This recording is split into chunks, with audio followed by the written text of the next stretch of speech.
Assalamualaikum. Today is our second session on glaucoma. Last time we discussed primary open-angle glaucoma, its pathogenesis, how the case is presented, the important findings, and then the scotomas. So there was a classification which I forgot last time. So when we talk about glaucoma, glaucoma can either be congenital or can be acquired. When by congenital, we mean that it is present at birth or it develops shortly after birth. By acquired, we mean that it's acquired later in life. जिंदगी में बाद में होता है. So, an acquired glaucoma can be secondary. It can be a secondary pathology. Secondary pathology meaning that there is some other pathological process going on in the eye which is causing the glaucoma, which we will discuss these today. Or it can be a primary glaucoma, meaning that there is nothing wrong with the eye except for the disease process itself, glaucoma itself. So this primary can be glaucoma can be present with an open angle, which we discussed, and the second is an angle closure glaucoma. So today we will be discussing angle closure and some secondary glaucomas. After that, we'll have a few glaucomas left, which include the pediatric or the congenital glaucomas, and a few other conditions which we will discuss inshallah on Monday. तो आज का session है, Monday का session है. We'll finish with glaucoma and then we'll start the next topic. So let's get right to it. The first case for today. Read this case carefully. Then we'll see the workup, the investigations, examinations which need to be done, and then we'll manage this patient. So take a moment and read this scenario.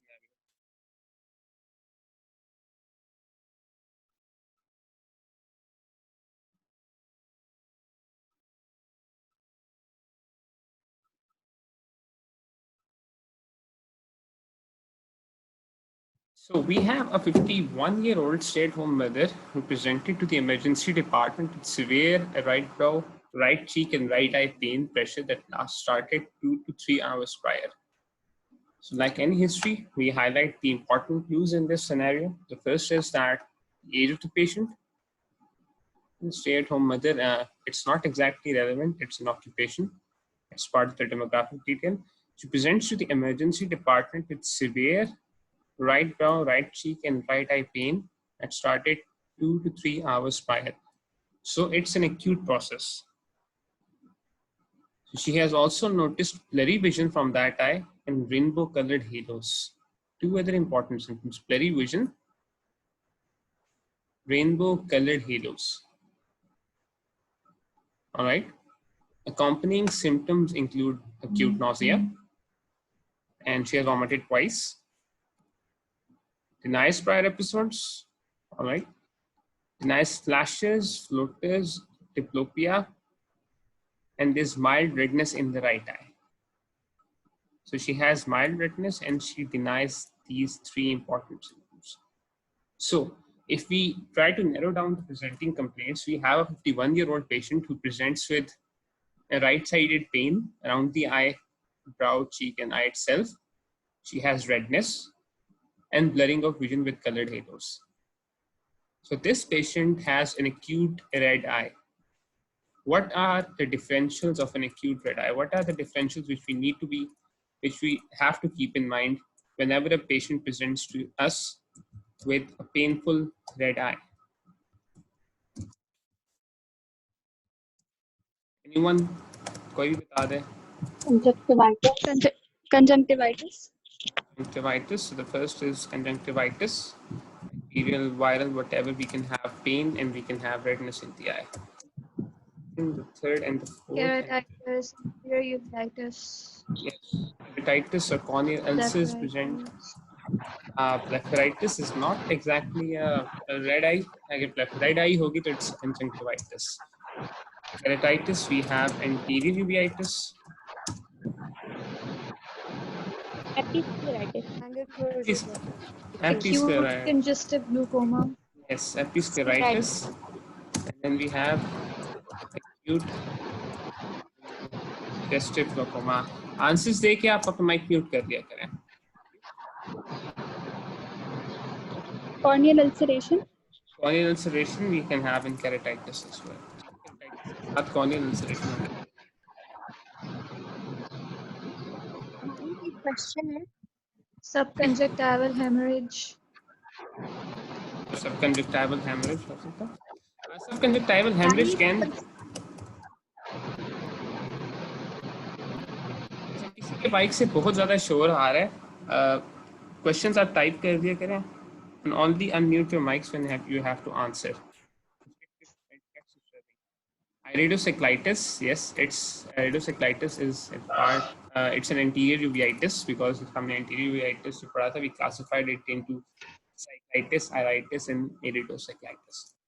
So when we have a painful right eye, we have these differentials, right, which are important. We have to keep this in mind. Scleritis as well.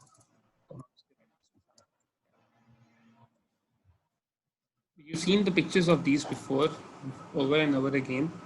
I'm not going to show you them this time. What we're going to do is we're going to move with the case. Isn't conjunctivitis painless? Discomfort and painless. Discomfort भी होती है, pain भी होती है. They can be a mild pain if it's severe, or they can be discomfort. हो जाता है. So these are our symptoms. When we examine the patient, this is what we're saying on examination.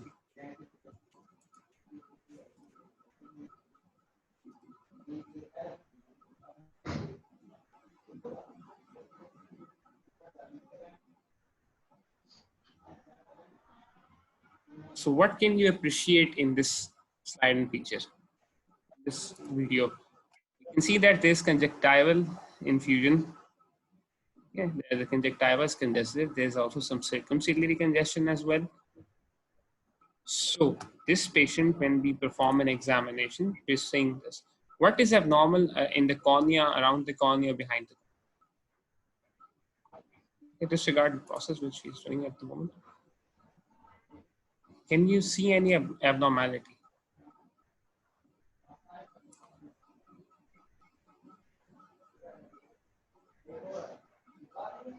Especially if you focus on the slit lights, okay, you can notice an abnormality. Halos are actually symptoms. We're not able to see halos ourselves. The patient experiences halos. So the halos which I've mentioned before, let me show you. Halos which I've mentioned over here, they are actually symptoms. We don't get to see halos when we're examining a patient of glaucoma. What we see is this. Can you notice any abnormality or any such thing in this examination? Chalo, keep in mind the differentials we've discussed. Conjunctivitis, keratitis, anterior uveitis, episcleritis, subconjunctival hemorrhage, and acute congestive glaucoma. These are our differentials. Let's see this patient again. Let's focus over here.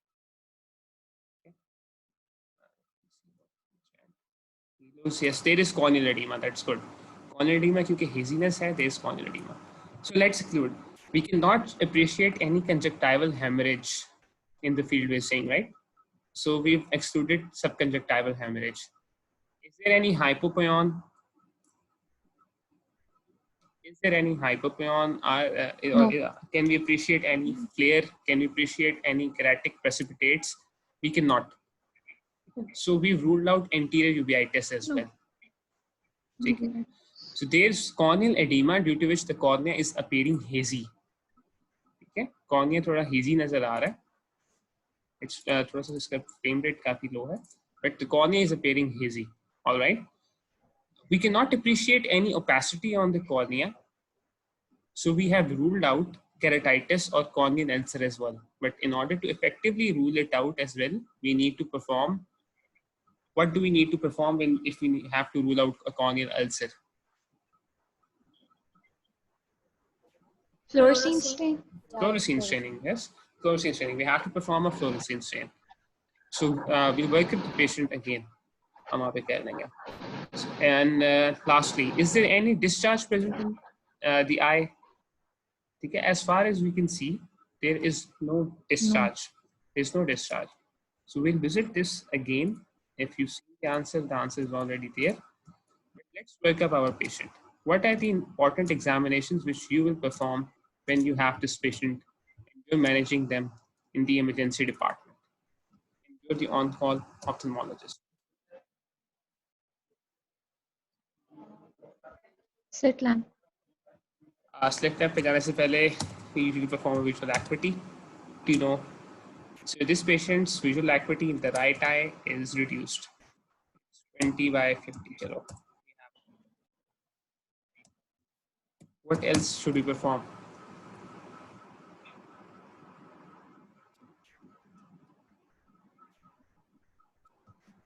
Conioscopy. Conioscopy or a Tonometry. Yes, both are right answers. However, if you remember that conioscopy and tonometry, they are both performed with the aid of a slit lamp. Slit lamp के बगैर आप नहीं कर सकते. Tonometry आप कह सकते हैं, but the Goldman's inclination tonometer is used with the slit lamp. Before we move on to the slit lamp, there's another examination which we usually perform. It's the pupillary reflex / the light reflex. So what would happen? What do you think should happen in this patient's life?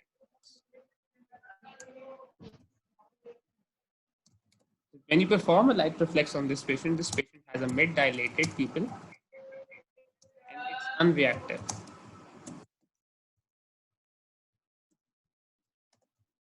All right.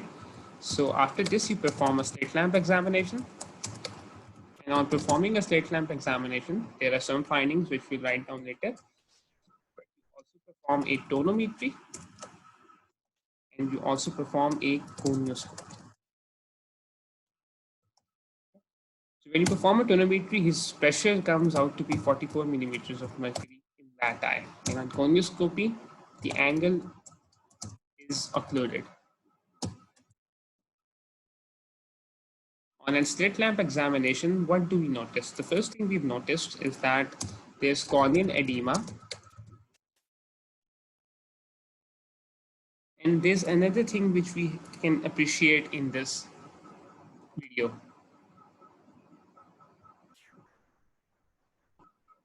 The angle. The angle.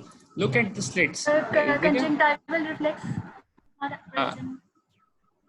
I'm sorry, can you repeat that? Which reflex is present? Conjunctival reflex is not present. मुझे conjunctival reflexes मुझे ज़हन से निकल गया. I'm not sure what you're talking about. ठीक है, if you can remind me. मेरे ज़हन से बिल्कुल निकल गया conjunctival reflex क्या होता है. So type it down if you can. But the thing is that if you notice closely, this is the iris and this is the cornea. The angle is very shallow, and this is the center part. Okay? And as he moves to the periphery, you can see that it becomes shallower. So on slit lamp examination, on this side, we can see that the angle, the anterior chamber is extremely shallow. Anterior chamber is extremely shallow. Right. So do you need to perform any other examination or do you have your diagnosis?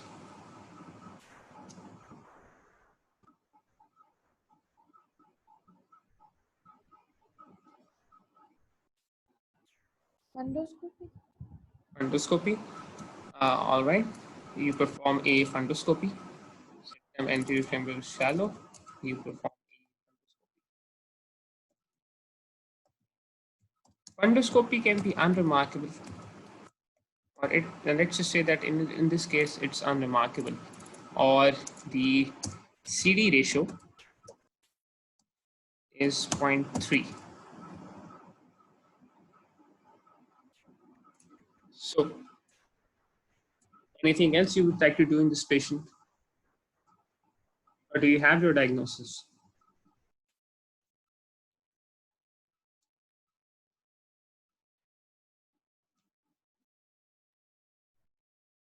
A visual field.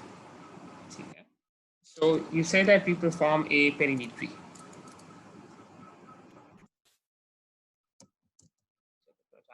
Because it's an investigation. When we perform a perimetry, before we go to the perimetry findings, Do you think that in this patient we should perform a perimetry after you found out all these things? And the patient has presented to you in the emergency department with right brow pain, pressure which started 2 to 3 hours prior.